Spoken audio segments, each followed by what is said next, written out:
कल प्रश्न हुआ, एक अधिकारी थे, वो कह रहे थे हम एक संत के पास गए, वो हमको कह रहे थे कि रोटी रोटी कहने से तुम्हारा पेट भर जाएगा, तो तुम राम राम कहोगे तुम्हारा कल्याण हो जाएगा। एक बार सामने बैठ करके बात करो, जो भगवान के नाम में डूबे हुए, तुम्हें पता चल जाएगा कि नाम में कितनी सामर्थ्य है। नाम सच्चिदानंद की होड़ रोटी से निकाल रहा है। मलमूत्र के भांड शरीर का पोषण करने वाली रोटी से उस सच्चिदानंद का नाम, जिसका नाम सुमिर पवन सुत पावन नामू, अपने बस करी राखे रामू, जिसके नाम के बल से तुम्हें हम क्या क्या बताएं। जो आज जो कुछ भी शून्य के आगे अंक लगा वो नाम ही है, नहीं सब शून्य है। नाम धाम रूप लीला इनकी अवहेलना करके पता नहीं कौन से सिद्धांत से भगवत प्राप्ति कराना चाहते हैं, कौन से सिद्धांत का ज्ञान नहीं है। अष्टांग योग, सांख्य योग, कर्म योग, भक्ति योग, यही तो योग है। बचपन से इन्हीं योगों में तो धूल धूसरित हुए, तब हम बोल रहे हैं राधा राधा राधा राधा। रोटी रोटी कहने से तुम्हारा पेट नहीं भर जाएगा, लेकिन राम राम कहने से जन्म जन्म की भूख ना मिट जाए तो मुझे बता दो, जन्म जन्म की भूख मिट जाएगी। कैसे बात, तुलसी जाके मुख से धोके निकसत राम, ताके पक्की पक्तली मोरे तनु की चाम। अभी भगवान की कृपा है कि कहीं कहीं भगवत प्रेमी महात्मा भगवत मार्ग की पुष्टता प्रदान करने वाले शास्त्र सम्मत वचन बोलते हैं।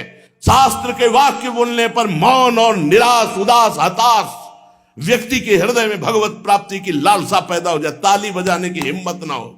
यार पूरी जिंदगी बर्बाद हो गई। आज महात्मा के वचन सुनकर हमारे हृदय में विवेक जागृत हुआ, आज से भजन में लगूंगा। अब लो नसानी अबना न सही हो। कोई भी सिद्ध महापुरुष का नाम बताओ जो भगवान के भजन के बिना सिद्ध हुआ हो। गुरुवाणी जी ललकार ललकार करके जो 10 गुरु हुए, सब नाम पे हमारे सनातन धर्म के जितने भी सिद्ध महापुरुष हुए सब नाम से। कबीरदास जी, धन्ना जाट जी, रामानंद स्वामी, जितने भी महापुरुष सब भगवान के नाम से। पता नहीं अब कौन से महापुरुष पैदा हो रहे हैं जो नाम की अवहेलना, धाम की अवहेलना, मूर्ति पूजा की अवहेलना। आज तक कोई भी साधक या सिद्ध हुआ हो जिसने गुरु की आराधना ना की और सिद्ध हो गया हो, मैं बताना कुछ नहीं हाथ लगा। तो गुरु मूर्तिमान थे या अव्यक्त? मूर्तिमान।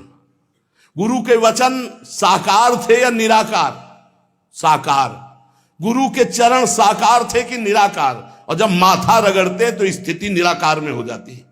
समझो, वेद वांग्मय भगवान का साकार रूप है।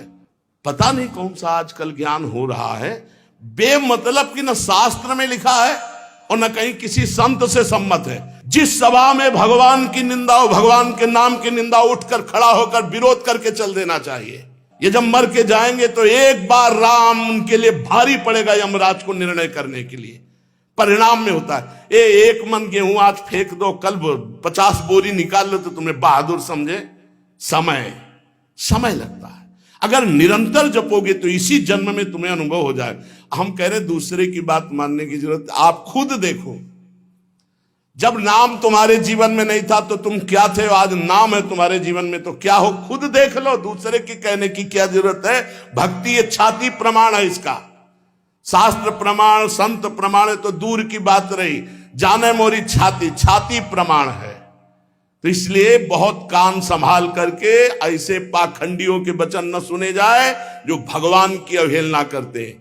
परम ज्ञानियों में शिरोमणि महान महान पुरुष सब भगवान के नाम रूप लीला धाम में लगे। हरिशरणम, एक क्षण भी नहीं भूलते सनकादि। बड़ी विचित्र दशा है। कलयुग में ब्रह्म ज्ञान बिन नारी नर करें न दूसरी बात, और कौड़ी लागी लोभवत करें विप्र गुरु घात। बिल्कुल गोस्वामी जी सत्य लिख गए। जिसकी जिह्वा पे नाम है, वृंदावन की भूमि से बैठ के कह रहा हूं, भगवान की भी ताकत नहीं कि उसका मंगल कर सके। जैसे सूर्य की ताकत नहीं कि अंधकार दिखा सके, क्योंकि जहां सूर्य वहां अंधकार नहीं। ऐसे जहां भगवान का नाम है तो भगवान भी अमंगल नहीं कर सकते।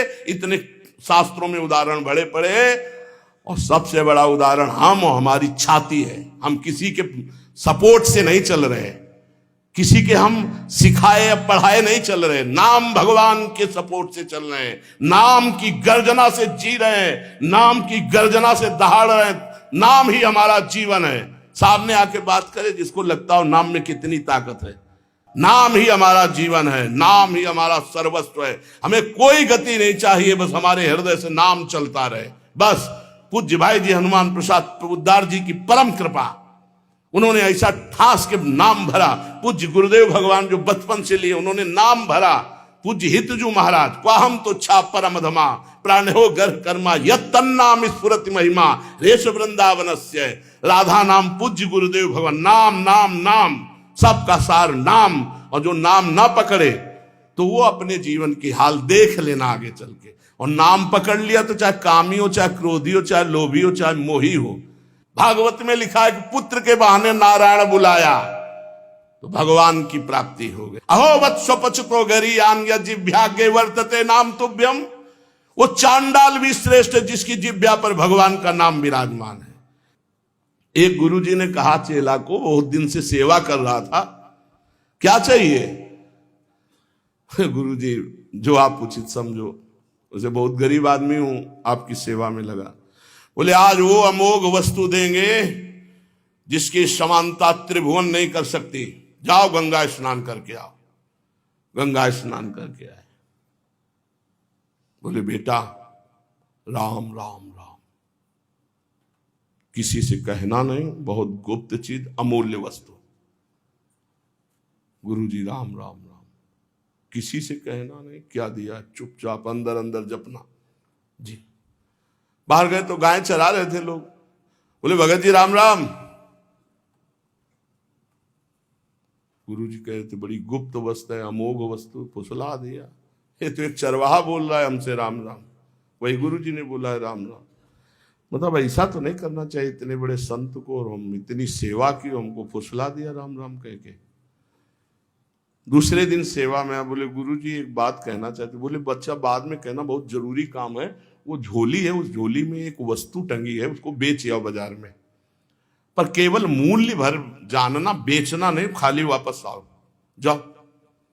वो गुरुजी हमें बात कहने तो बोले तुम्हारी बात जे ही ये काम करके आओगे सो।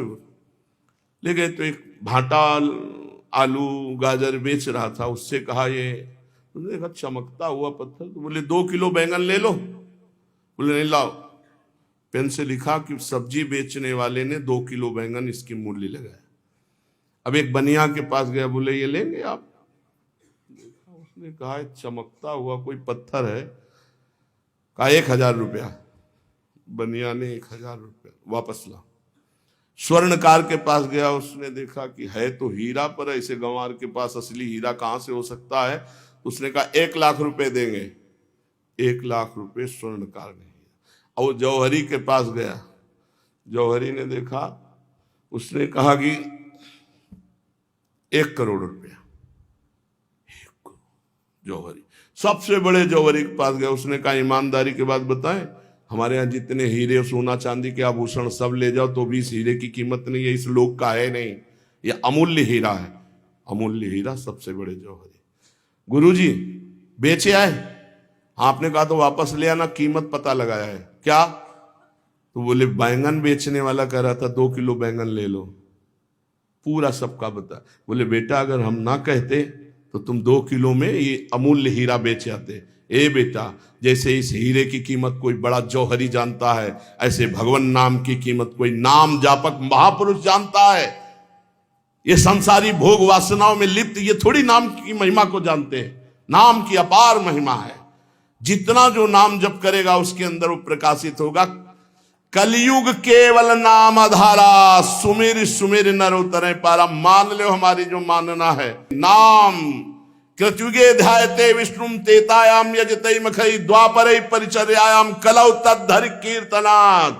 हरेर नामयु हरेर नामयु हरेर नामयु केवलम कलौ नास्तेव नास्तेव नास्तेव गति अन्यथा केवल नाम केवल नाम। आज प्रवचन को, भगवत चर्चा को, भगवत धर्म के मार्ग को, सनातन धर्म के मार्ग को समझने के लिए पहले जितेंद्रियता, पवित्रता, स्वयं आचरण शास्त्र के अनुसार, तब हम उसके बोलने का अधिकार रखते हैं। आज बोलने का ही केवल अधिकार रखते हैं, आचरण का नहीं।